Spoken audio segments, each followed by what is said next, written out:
Praise the Lord first love family. మీ అందరితో ఇలా మాట్లాడటం చాలా సంతోషంగా ఉంది. చాలా మంది అక్క మీ సాక్ష్యాన్ని మాతో పంచుకోండి అని అడుగుతా ఉన్నారు. అయితే దేవుడు నన్ను అసలు మినిస్ట్రీలోనికి ఎలా తీసుకుని వచ్చాడనే విషయం గురించి నేను మీతో పంచుకోవాలనుకుంటున్నాను. నేను టీనేజ్ లో ఉన్నప్పుడే మా కుటుంబం అంతటికీ దేవుని పిలుపు ఉందని మేము గ్రహించుకుని అప్పటికే మా మమ్మీ బైబిల్ ట్రైనింగ్ చేస్తా ఉన్నారు కాబట్టి ఎలా అయినా దేవుని పరిచర్య మేము చేయాలని నిర్ణయించుకున్నాము. బట్ వెరీ అన్ఫార్చునేట్లీ COVID-19 వల్ల మా డాడీ చనిపోవడంతో ఎవ్రీథింగ్ హ్యాస్ చేంజ్.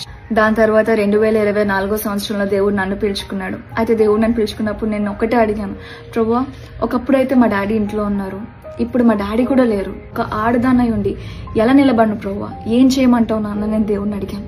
అప్పుడు దేవుడు నాకు ఇచ్చిన వాగ్దానం ఏం తెలుసా?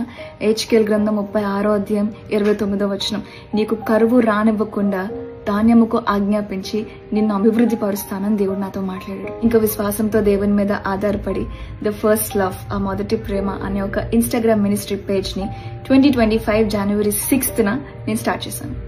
జనవరికి ఇప్పటికి మధ్యలో ఒక 8 నెలలు అయింది అంతే కదా. సో చాలా మంది ఏమని ఫీల్ అవుతున్నారంటే చాలా తక్కువ టైంలోనే ఈ అక్క చాలా పాపులర్ అయిపోయింది అనుకుంటున్నారు. కానీ ఎవరికి తెలియని విషయం ఏంటంటే ఈ రోజు నేను ఇలా నిలబడి దేవుని వాక్య పరిచర్య చేయగలుగుతున్నానంటే దాని వెనకతల 14 సంవత్సరాలు నేను చెల్లించిన వెల ఉంది.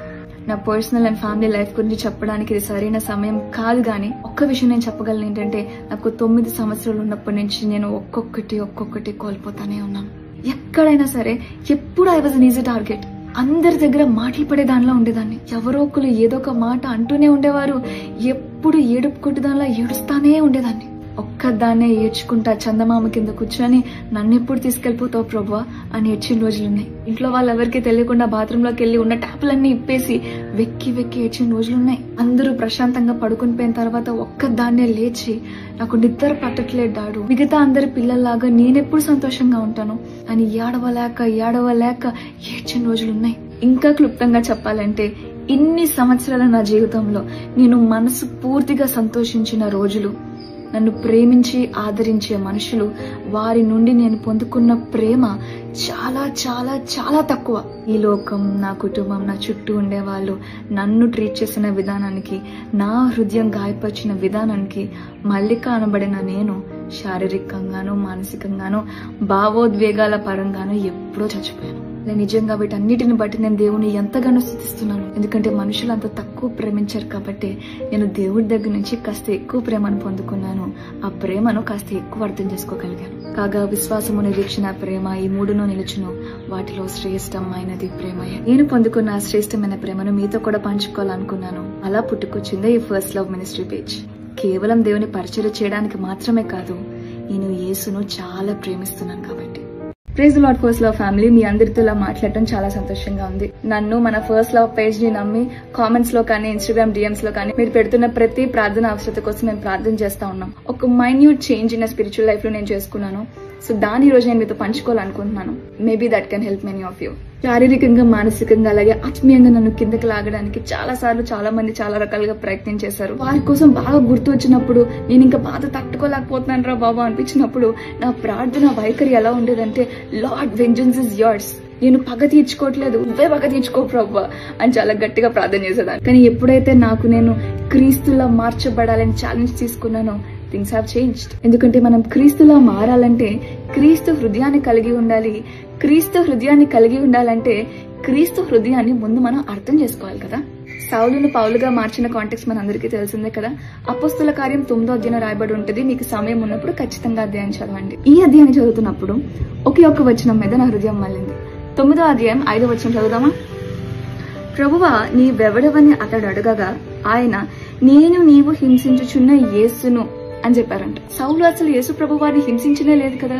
మరి యేసు ప్రభు వారు తను తాను సౌలుకి కనపరుచుకున్నప్పుడు నేను నజరేడైన యేసును, నేను మరణాన్ని జయించి తిరిగి లేచిన యేసును అని చెప్పుకోకుండా నీవు హింసించుచున్న యేసును అని ఎందుకు చెప్పారు? తన ప్రజల మీద సౌలు వేసిన నిందలు, అవమానాలు తన మీదకు తీసుకొని తనను తాను సౌలు దగ్గర కనపరుచుకున్నప్పుడు నీవు హింసిస్తున్న ప్రజల యొక్క దేవుడును అని చెప్పుకోకుండా నీవు స్వయంగా హింసిస్తున్న యేసును అని చెప్పుకున్నాడంటే నిజంగా దేవుడు ఎంత ప్రేమిస్తున్నాడండి.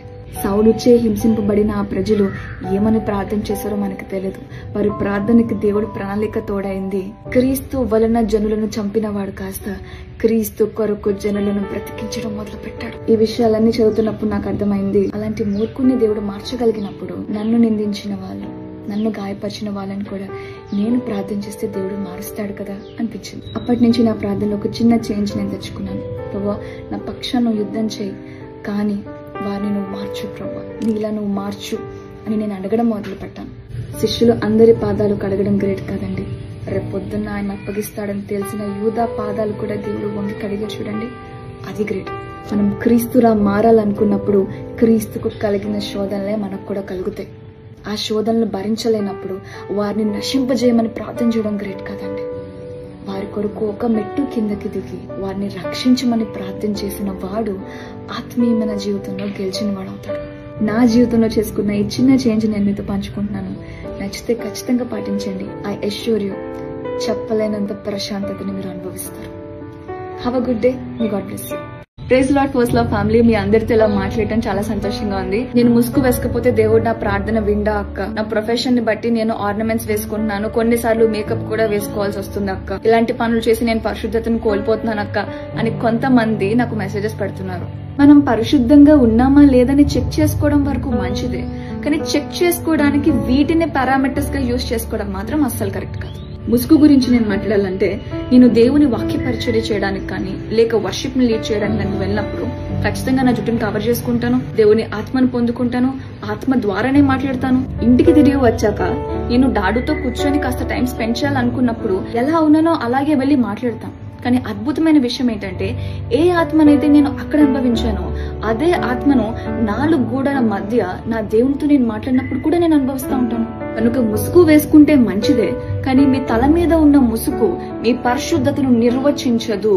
కానీ దేవుడు వద్దు అని ఒక విషయాన్ని చెప్పినప్పుడు ఆయన మాటకు లోబడి ఆ ముసుగు కింద ఉన్న మీ తలను వంచడంలో మీ పరిశుద్ధత కనబడుతుంది.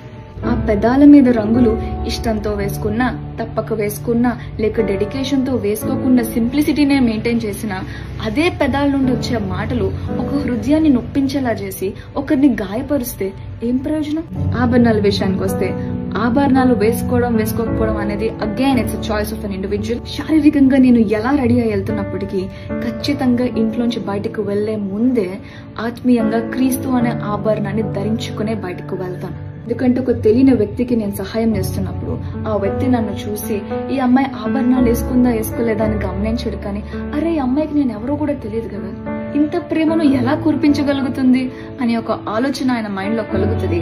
ఆ ఆలోచన క్రీస్తును ఆయనకి పరిచయం చేయడానికి నాకు సహాయం చేస్తుంది. కనుక మనం ఏ ఆభరణం ధరించుకున్నాం అనేది మన పరిశుద్ధత నిర్వచించదు, కానీ ఆత్మీయంగా క్రీస్తుని మనం ఎలా ధరించుకున్నాం అనేది మాత్రమే మన పరిశుద్ధతను నిర్వచిస్తుంది. వస్త్రధారణ ఒకటి, వ్యక్తిత్వం ఒకటి అవ్వకూడదమ్మా.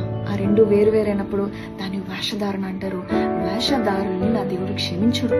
మన వస్త్రధారణలో మన క్రైస్తవ్యాన్ని, సింప్లిసిటీని చూపించడం చాలా మంచిది, కానీ ఆ వ్యక్తిని పరిపూర్ణంగా క్రీస్తులోనికి మార్చడానికి కావాల్సిన శక్తి మన వస్త్రధారణకి ఉన్నా లేకపోయినా మన వ్యక్తిత్వానికి మాత్రం ఖచ్చితంగా ఉంటుంది. యంగ్ జనరేషన్ ఇట్లాంటి విషయాలను మీలో పాయింట్అవుట్ చేసి చూపించి మీరు పరిశుద్ధంగా లేరు అని మిమ్మల్ని నిందించిన వారిని బట్టి మీరు గిల్టీగా ఫీల్ అయ్యి వెనక్కి వెళ్ళిపోయారేమో. దేవుడు ఈ రోజు మీతోనే మాట్లాడుతున్నారు. మనుషుల మాటలకు లక్ష్య పెట్టకుండా మీ గిల్టీ ఫీలింగ్ తీసుకుని వెళ్ళి చెత్తబొట్లో పడేసి పరిశుద్ధతను నిర్వచించి ఆ పారామీటర్స్ ని మార్చుకోండి. పరిశుద్ధంగా మారడానికి ఆయన సహాయం తీసుకోండి. ఎందుకంటే ఆయన పాపాన్ని తృణీకరించడమ్మా, పాపుల్ని కాదు. రోగుల కొరకే వైద్యుడు, పాపుల కొరకే పరిశుద్ధుడు. Come back to God. Your dad is waiting for you. Praise the Lord first love family, మీ అందరితో ఇలా మాట్లాడటం చాలా సంతోషంగా ఉంది. ఒక చిన్న క్వశ్చన్ మీద ఈరోజు మనం డిస్కస్ చేసుకుందాం. మనం అందరం క్రైస్తవులమే, కానీ మనం క్రీస్తుని కేవలం తెలుసుకున్నామా, ఇక క్రీస్తుని కలిగి కూడా ఉన్నామా? ఇన్స్టాగ్రామ్ లో నాకు వచ్చే మెసేజెస్ చదివితే కాస్త ఆశ్చర్యంగా అనిపిస్తూ ఉంటది. కొంతమంది యవనస్తులు, అక్క నేను అడిగిన ఉద్యోగం ఇవ్వలేదు కాబట్టి ఈ దేవుడు నాకు వద్దు, నేను ఎంతగా ప్రయత్నించినా నా జీవితంలో అభివృద్ధిని చూడలేకపోతున్నాను, ఇంకా ఈ దేవుడు నాకెందుకు అక్క అని దేవుడి క్యారెక్టర్ ని క్వశ్చన్ చేస్తున్నారు. ఆయన వ్యక్తిత్వాన్ని కించపరుస్తున్నారు. మీకు బాగా తినాలనిపించి మీ అమ్మగారి దగ్గరికి వెళ్ళి చికెన్ బిర్యానీ కావాలని అడిగారు అనుకోండి, మీ ఆరోగ్యం గురించి ఆలోచించి మీకు ఒంట్లో వేడి చేస్తుందేమోనని మీరు చికెన్ బిర్యానీ అడిగితే మీ అమ్మగారు మీకు పెరుగన్నం పెట్టారనుకోండి, మీ అమ్మగారి దగ్గరికి వెళ్ళి అమ్మ ఈరోజు నాకు అడిగింది పెట్టలేదు కాబట్టి ఈ రోజు నుంచి నువ్వు నాకు అమ్మవి కాదు ఆంటీవి అంటామా? చికెన్ బిర్యానీ పెట్టినా, పెరుగన్నం పెట్టినా, అసలు అన్నం పెట్టినా పెట్టకపోయినా అమ్మని అమ్మలాగే చూస్తాం కదా. ఎందుకంటే అమ్మ ఏదిచ్చినా మనకి మంచి వాటిని ఇస్తుందనే క్లారిటీ మనకుంది కదా. మన శరీరానికి ఏది మేలైందో అనేది మన అమ్మగారికి తెలిస్తే ఆమెను సైతం సృజించిన దేవునికి మన జీవితాలకు ఏది మేలైందో అనేది తెలియదంటారా?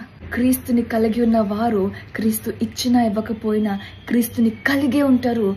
ఎందుకంటే ఒకరోజు లేట్ అయినా సింహపు పిల్లలు ఆకలి కొనవు అనే క్లారిటీ వాళ్ళకుంది కనుక.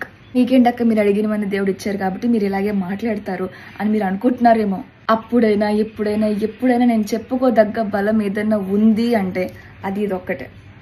అయ్యో ఇది తప్ప నా దగ్గర ఇంకేమీ లేదే అని నేర్చిన రోజులు ఉన్నాయి. ఇది తప్ప నీకు ఇంకేం కావాలి అని దేవుడు నన్ను ప్రశ్నించిన రోజులు ఉన్నాయి. డాడు ఇది తప్ప నాకు ఇంకేది అక్కర్లేదు అనే స్థితిలో దేవుడు నన్ను పెట్టాడు.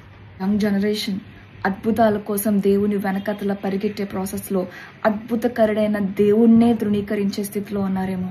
జాగ్రత్త. క్రైస్తవులుగా క్రీస్తుని తెలుసుకుని వదిలేకండి, క్రీస్తుని కలిగి ఉండండి. ఎందుకంటే మీరు అడగక ముందే మీ అక్కర్లు తీర్చినప్పుడు ఆయన దేవుడే, మీరు అడిగినట్టు ఇచ్చినప్పుడు ఆయన దేవుడే, మీరు అడిగింది ఇవ్వలేనప్పుడు ఆయన దేవుడే, మీరు అడిగిన వాటికంటే శ్రేష్టమైన బహుమానాలు మీకు ఇచ్చినప్పుడు కూడా ఆయన మీ దేవుడే. So let's learn to love God the way he is. Have a good day. May God bless you.